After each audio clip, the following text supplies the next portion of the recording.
Familiarity, the enemy of faith and honor. Faith connects us to the power of God. Ang pananampalataya ang siyang kumukonekta sa atin sa kapangyarihan ng Diyos.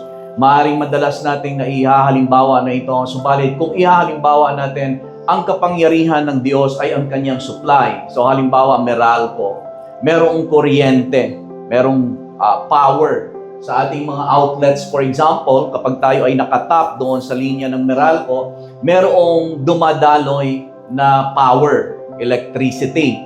Subalit, ang pananampalataya ay maitutulad natin sa ikangay pagsaksak natin ng ating pong mga anuman ang kasangkapan or gadget doon sa power supply. So faith is what connects us to the power of God.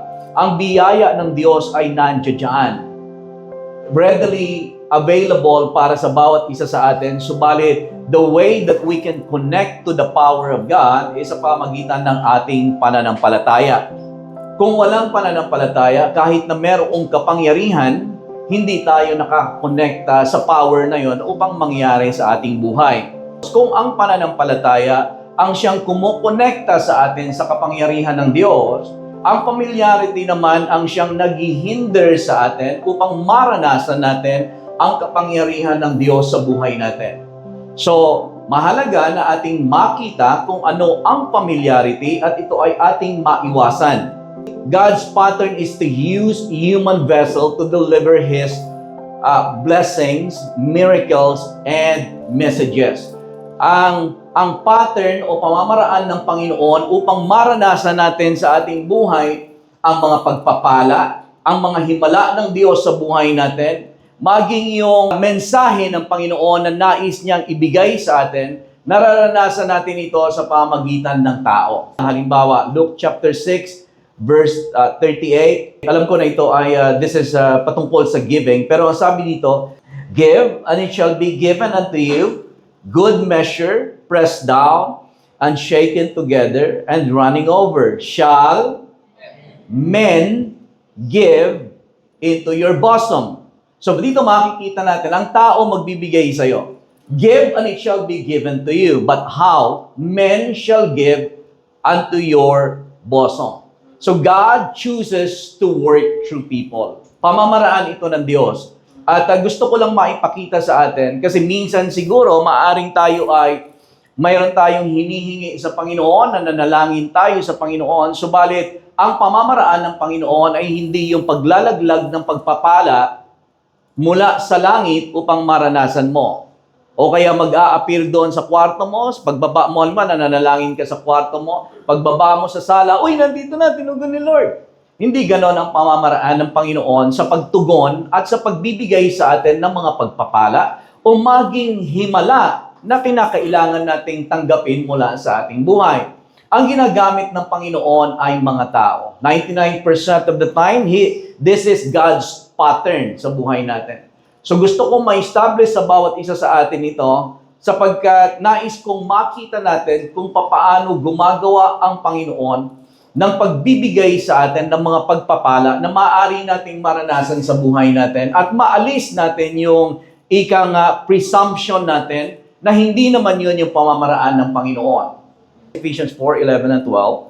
And He Himself gave some to be apostles, some prophets, some evangelists, and some pastors and teachers for the equipping of the saints, for the work of ministry, for the edifying of the body of Christ. So dito, basically ang sinasabi nito, kung i-equip tayo ng Panginoon, kung tayo ay palalaguin ng Diyos sa ating pananampalataya, tayo ay upang magamit naman tayo ng Panginoon sa kanyang ubasan, sa kanyang kingdom halimbawa, ang gagamitin ng Panginoon yung tinatawag na fivefold ministry gift. It was He who gave some to be apostles, prophets, evangelists, pastors, and teachers for the equipping of the saints. Pero kung again, hindi natin mauunawaan yon, hindi natin mamamaximize itong gift na ito at hindi natin sila marireceive as we should sa buhay natin, upang tayo ay magkaroon ng tinatawag na equipment at kalakasan at upang malakaran din natin ang pagkatawag ng Diyos sa ating buhay. Amen. Kung hindi natin alam ang pamamaraan ng Diyos, So again, ang pamamaraan ng Diyos, God chooses to work through people. Sa pagbibigay ng mga pagpapala, sa bibigay ng kahit na sa mga miracles na ating nararanasan. Alam natin yan sa Old Testament. Kahit sa Old Testament, for example, nung ililigtas ng Panginoon ang kanyang bayang Israel mula sa pagkaalipin, anong ginawa niya? Tinawag niya si Moises. Amen. Hindi siya nagpadala ng kidlat kay Pharaoh at pinatay lahat ng tao doon at malaya na kayo. Hindi yun ang pamamaraan ng Diyos. Ang laging ginagawa ng Panginoon ay tumatawag siya ng tao, ia-anoint niya ang taong ito at bibigyan niya ito ng kanyang kapangyarihan upang ating maranasan sa buhay natin ang kailangan nating maranasan sa buhay natin sa pamamagitan ng tao. Halimbawa din si Gideon na sila ay inaalipin. So ang Panginoon, ang pamamaraan ng Diyos ay hindi siya nagpaulan ng apoy para tupukin ang Midianites at upang ang Israel ay makalaya na. Hindi ganun ang ginawa niya. Ang tinawag niya si Gideon na siyang gagamitin niya upang mapalaya ang Israel mula sa pagkaalipin sa mga Midian. Kahit si David, ganun din, inanoint niya upang makalaya, upang pangunahan ang bayang Israel. God's supernatural work is often delivered through human hands. Ang mga supernatural na bagay na mararanasan natin sa buhay natin, 99% of the time, gagamitin ng Panginoon ay tao. Second point, God anoints individuals for the benefit of others. So, ginagamit niya ang tao, at ang gagawin ng Diyos ay papahiran niya itong taong ito, papahiran ng langis sa Old Testament. Ang tawag dyan sa ating kapanahunan sa New Testament ay yung anointing sa buhay ng tao upang maranasan ng iba ang gustong gawin ng Diyos sa buhay nila. Halimbawa, pagpapala, halimbawa, kagalingan, halimbawa, miracles na nais maranasan ng tao. Ang gagawin ng Diyos, gagamit siya, tatawag siya ng tao, ia-anoint niya yung taong tinawag niya at ito yung gagamitin niya upang ang pagpapala niya ay maranasan ng tao. The anointing is never for personal glory. It is for service. Halimbawa, kung gagamit ng Panginoon, katulad halimbawa sa buhay ko, tinawag ako ng Panginoon na magturo ng salita ng Diyos. Pag tinawag ng Diyos, whenever God calls, and whoever God calls, He anoints. Kapag ang tao na tinawag ng Diyos, pinapahiran niya ito ng langis. Ibig sabihin, binibigyan niya ng kanyang kapangyarihan upang magawa niya supernaturally ang ginagawa niya na hindi siya natural lang na paggawa, kundi supernatural upang ang tao ay mapagpala. Halimbawa, sa katulad ko, tinawag ako ng Panginoon na magturo, mag-build up ng body of Christ. So merong anointing sa buhay ko sa paraan ng pagtuturo na hindi nanggaling sa akin. At this is not for my glory. Hindi siya para, tingnan niyo ako, magaling ako. Tingnan si Brother Joven, ang ganda ng boses, ang galing magpaawit. It's not that. It's for service. Para maranasan natin ang Diyos sa buhay natin. Amen. Na tayo ay lumago sa pagkakilala sa Diyos sapagkat all we need is Jesus. Amen. God anoints individual for the benefits of others. Halimbawa lang, sa Luke chapter 4 verse 18 may mababasa tayong ganito, kahit ang Panginoong Jesus. Ang sabi niya, the Spirit of the Lord is upon me because He has, what's the next word? Anointed me. So merong anointing. At makikita natin dito kung ano ang nagagawa ng anointing. Ang anointing ay because He has anointed me to preach the gospel to the poor. So ito yung nagagawa ng anointing, to preach the gospel to the poor. He has sent me to heal the brokenhearted. So ang anointing sa buhay ng ating Panginoong Jesus, nangangaral siya ng ebanghelyo, good news to the poor. Ibig sabihin ng what is the good news to the poor? Ang ibig sabihin ng good news to the poor is you don't have to be poor anymore. Amen. Yun yung good news. Halimbawa, mahirap na tao. Ibig sabihin, may magsusupply sa'yo. Amen. You don't have to be poor anymore. God will be a father to you. He will supply all your need if you believe in Him. Kaya sabi ng Panginoong Jesus, tignan nyo ang mga, tignan nyo, sabi niya, sino sa inyo ang sa pamagitan ng inyong pag-aalala makakapagdagdag na kahit na kaunti man lang sa inyong height? Bakit kayo nag-aalala sa inyong buhay, kakainin, dadamtin? Hindi ba ninyo alam na ang Panginoon ninyo, ang Ama ninyo, alam na ang mga pangangailangan ninyong ito? But seek first the kingdom of God and His righteousness, and all of these things shall be added unto you. Sapagkat ang nais ng Diyos na gawin sa bawat isa sa atin ay supplyan ng ating mga pangangailangan. Pero ang sumunod na talata doon sa kinuquote ko, ang sabi doon na, "O you of little faith." Ang problema is wala tayong sapat na ikang pagtitiwala sa Diyos, pagkilala that God is our provider. And we therefore provide for ourselves. But the Spirit of the Sovereign Lord is upon me because He has anointed me to preach the gospel to the poor. He has sent me to heal the brokenhearted. Amen po ba? Subalit ang Panginoon, isa ito sa anointing ng Diyos sa buhay natin na kung kikilalanin natin ng Diyos that He is the Lord, He is our Lord. He is siya ang ating kailangan sa buhay natin. Kaya sabi ng Panginoon sa Matthew 11:28, "Come to me, all you who are weary and are heavy laden, and I will give you rest.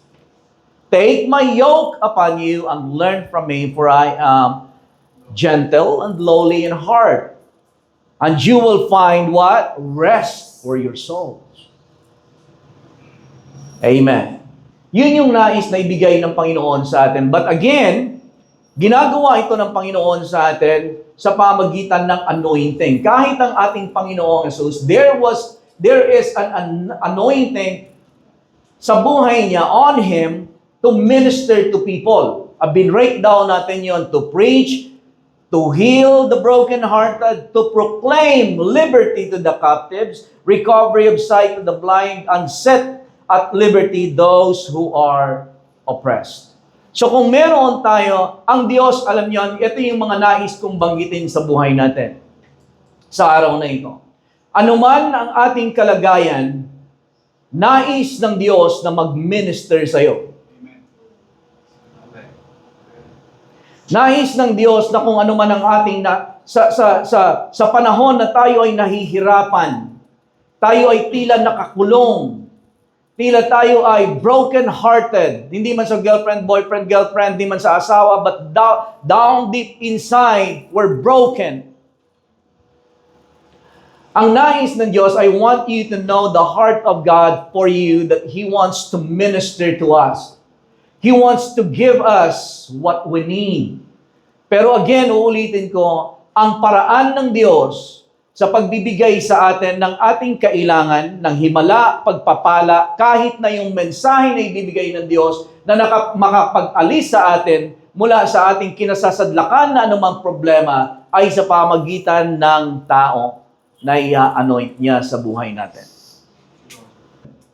Ang sabi dito, 1 Peter chapter 4, 10 to 11, as each one has received a gift. How many receive a gift?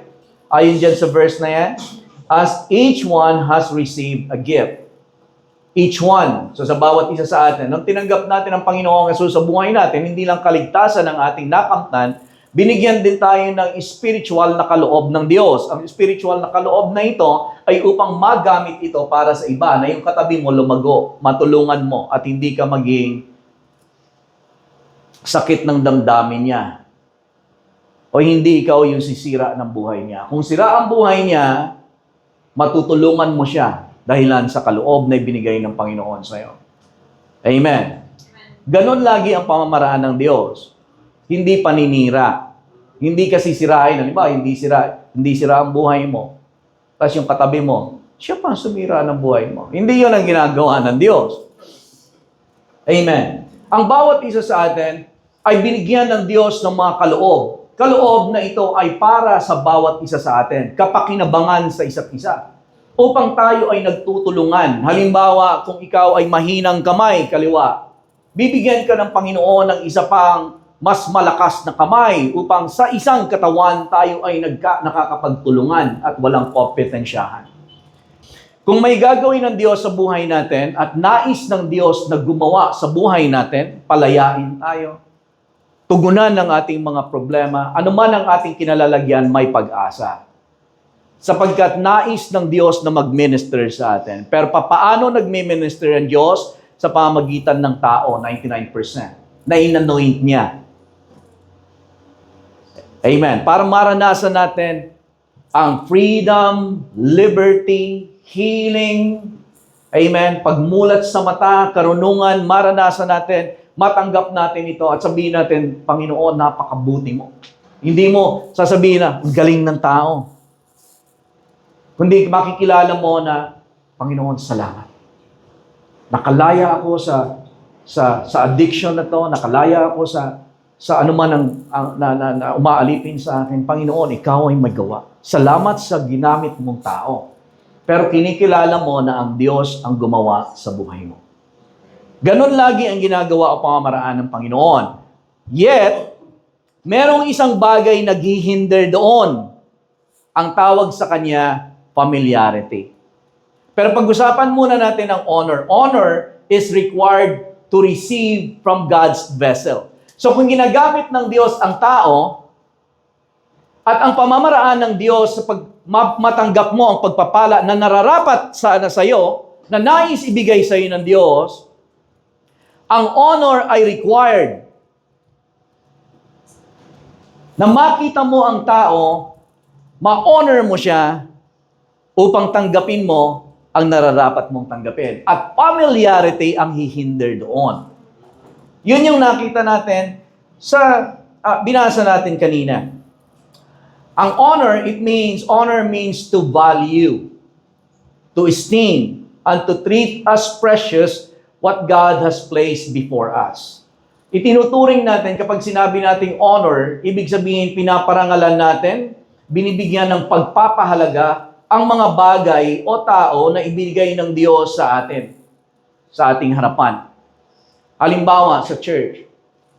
I'm getting ahead of myself. Pero kapag nawala ang honor, halimbawa, sa church, sa ministry, na naging familiar lang tayo, hindi mo natatanggapin, wala kang, parang, ang iba na nag-honor sa presensya ng Panginoon, sa kalagitnaan, napagpapala sila. Nagkakaroon sila ng liwanag. Natatanggap nila yung dapat nilang tanggapin. Nagkatanggap sila ng direksyon sa buhay. Maging yung mga suddenlies, ika nga, natatanggap nila sa Panginoon because of the honor that they put on the ministry or the ministers of God na ginagamit. Halimbawa, yung pag-honor nila sa pagbibigay, pag-honor nila sa pinapakita, pag-honor, pagkilala na respeto, kahit na pag-alis nila ng church, hindi pa rin nasolusyonan ng kanilang problema, pero habang sa buong isang linggo, makikita mo ang himala ng Diyos na gumagawa sa buhay nila. It's because they have put value into the things of God. Honor does not worship people, but recognizes God's grace and anointing working through them. Ang pag-honor ay hindi siya pag-worship. Kundi ito ay pagre-recognize na merong biyaya ang Diyos sa buhay ng tao. Mahalaga ito mga kapatid. Hindi ko lang sinasabi ito patungkol sa, halimbawa sa mga pastor, sa mga lingkod ng Diyos, kundi sa bawat isa sa atin. Amen po ba?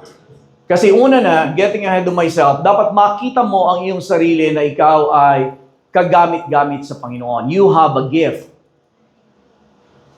At kung paggagamit tayo sa Panginoon, at lalago tayo sa Panginoon sa buhay na ito, tayo ay magpapailalim tayo sa training na ginagawa ng Panginoon para sa buhay natin, tayo din yung kapasidad ng Panginoon na paggamit sa atin ay lalong yumayabong hanggang sa magamit tayo ng Panginoon doon sa mas malakas ang impact na magagawa natin sa ating generation.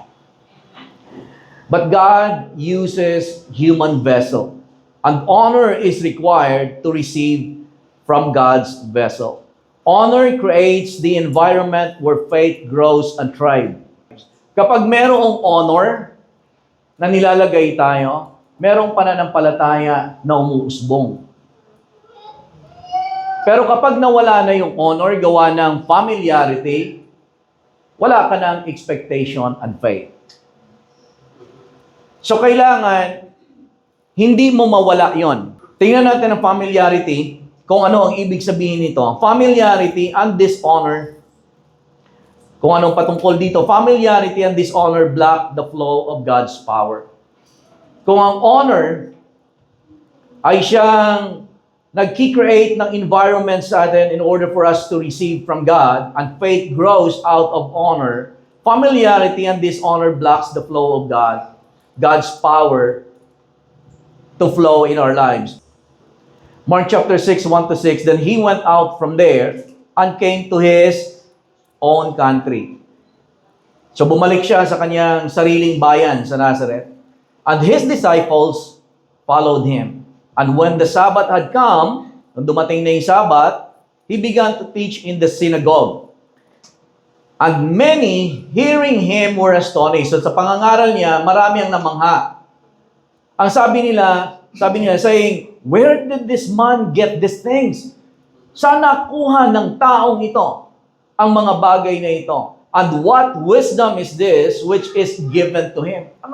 Grabe, sabi nila, ang karunungan, saan niya nakuha ang karunungan ito? Nataglay-taglay niya. Ang sabi ng sumunod, sabi niya, that such mighty works were performed by his hand. So nakita nila ang mga bagay na ito, yung wisdom, yung marvelous works, pati yung mga miracles na nabalitaan nila sa karatig ng mga bayan. Pero ang sumunod na talata, sinabi nila, is this not the carpenter, the son of Mary, and brother of James, Judas, Joseph, Judas, and Simon? And are not his sisters here with us? So they were offended at him. Verse 4, but Jesus said to them, a prophet is not without honor except in his own country, among his own relatives, and in his own house. Sabi niya, ang propeta, ino-honor sa iba. Pero pagdating sa kanyang bayan, pagdating sa kanyang mga kamag-anak, pagdating sa kanyang pamilya, hindi siya nakakatanggap ng honor. And verse 5, sabi diyan, now he could do no mighty work there. Hindi niya sinabing he would not do mighty works there. May kaibahan yun. He could do no mighty work. So hindi siya makagawa. Para bang nalimitahan ang kanyang kayang gawin. Parang nakatali ang kanyang kamay. Meron siyang gustong gawin, kaya siya pumunta sa bayan na yon.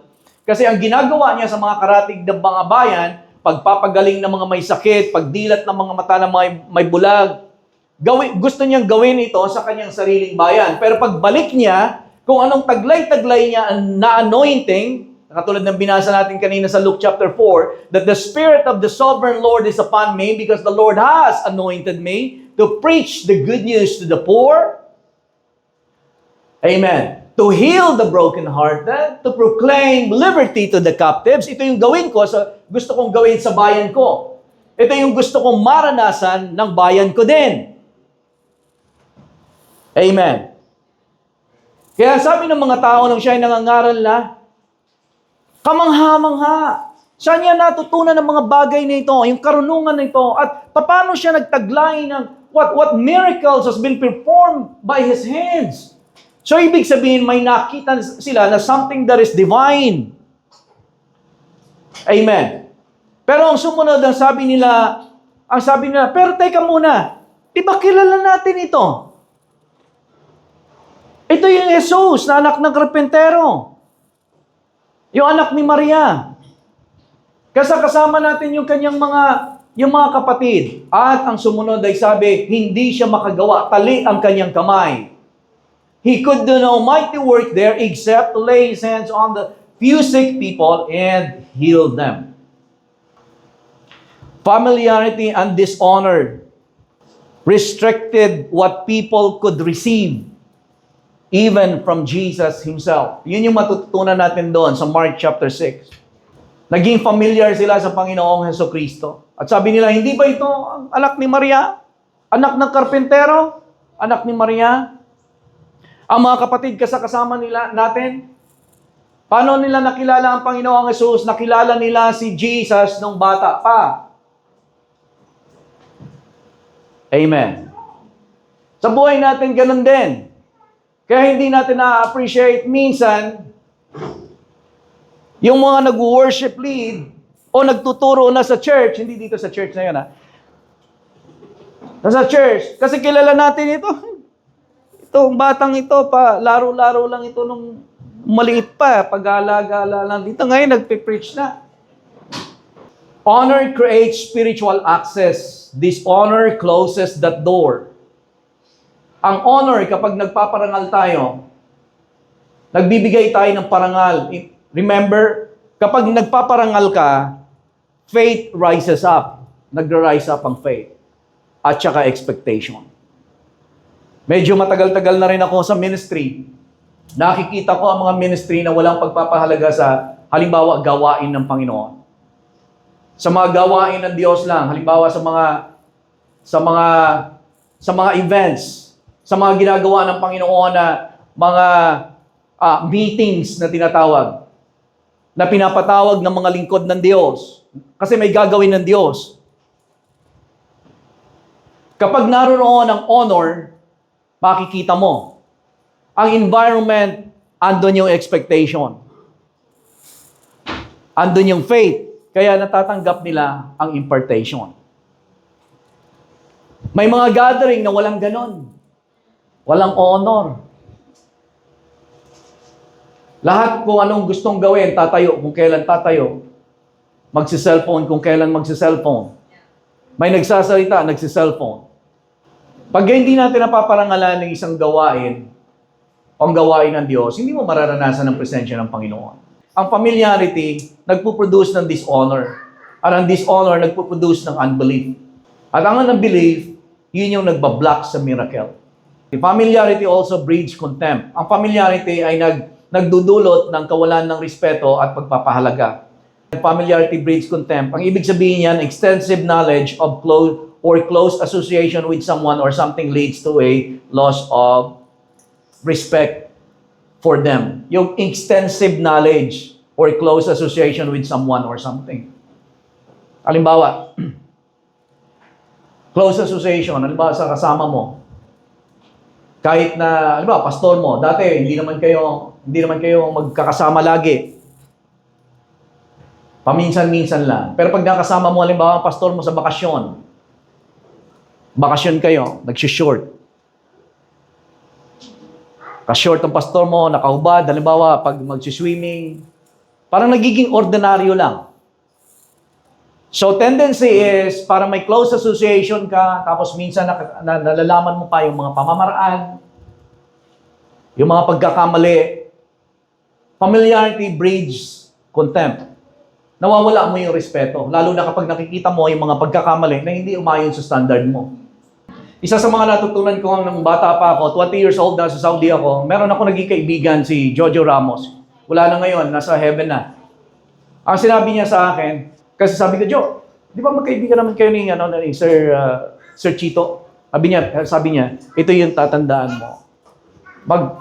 Pagka sa labas, maging magkaibigan kayo, pwede kayo maging magkaibigan. Pero sa loob, sa kumpanya, sa trabaho, wag mong i-cross yung line na yon.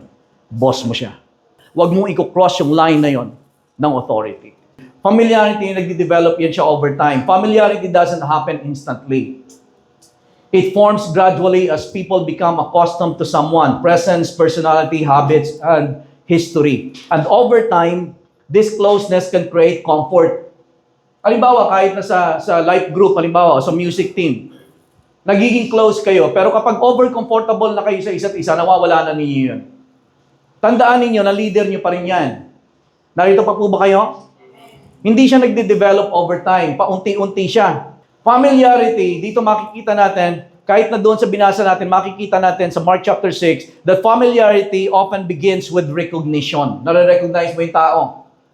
But ends with reduction. Ito yung familiarity. Kapag nasasanay ka na, halimbawa, sanay ka na. Sa unang bago, pagkabago-bago pa, kahit saan to, alam niyo ito. Cellphone mo, bagong-bago. Halimbawa, tuwan-tuwa ka. Hindi po ba? Tuwan-tuwa ka dyan sa cellphone mo. Hindi mo mabitawan. Pero over time, halimbawa, 2 taon na sa'yo yan, gusto mo na ng bago ulit. Nawawala mo na yon. Sa trabaho, halimbawa, sa trabaho, pasok ka sa trabaho, unang araw mo sa trabaho, excited ka. Isang linggo ka, excited na excited ka. Isang buwan, okay ka pa. Pag isang taon ka na dyan, ano na nangyayari sa'yo? Amen. Familiarity, nagde-develop siya over time. Kilala mo na yung mga tao. Guarding our hearts against familiarity. Lalagpasan ko na lang ito. Number 1, stay teachable. Manatili tayo na maging teachable. Paano ka pa malalagyan? Punong-puno ka na. Paano ka pa malalagyan? Paano ka matuturuan? Stay teachable. Hindi lang to sa mga seniors, mga kapatid. Mga halimbawa, sa church, may nakita na ako mga ganito. Church, yung pastor, hindi naman nakapagtapos ng pag-aaral. Sila dati maliliit pa lang. Naka-college. Graduate. May mga degree. May mga honor pa yan. Summa cum laude. Tingin nila sa pastor nila, liliit na. Sila na yung malaki. Hindi mo na maturuan. Number 2, see people through God's eyes. Look beyond the natural.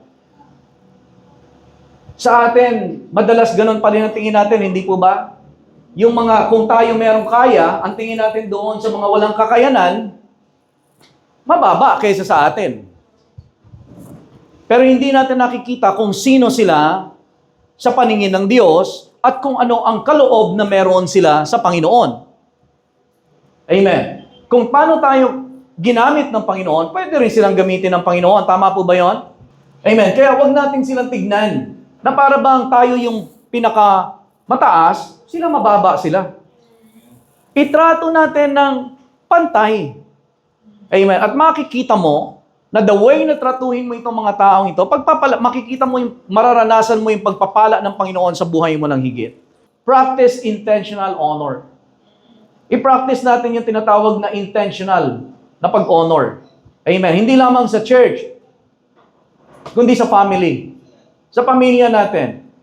Una na, yung mga bata sa mga magulang.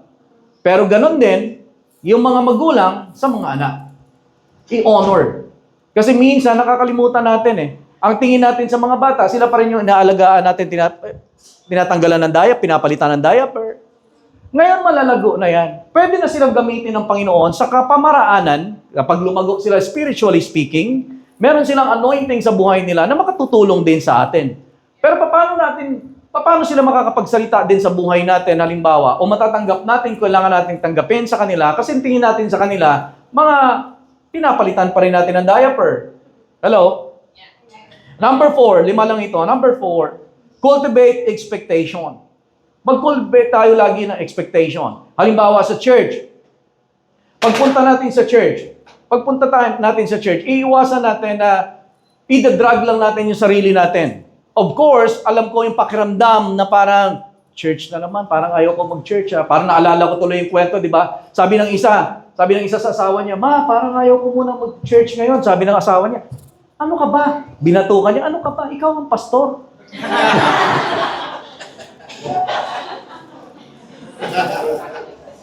Approach God with fresh faith daily. Right? Daily. Sa umaga, reset ka. Daily approach mo that this is the day that the Lord has made. Number 5, learn to hit the refresh button daily. Pare-parehas lang yan siya. Matutunan natin ito na huwag tayo maging over-familiar sa mga bagay kasi pag tumatagal, para na tayong mga familiar na tayo. So hindi natin nararanasan yung mga bagay na magaganda kasi familiar na tayo.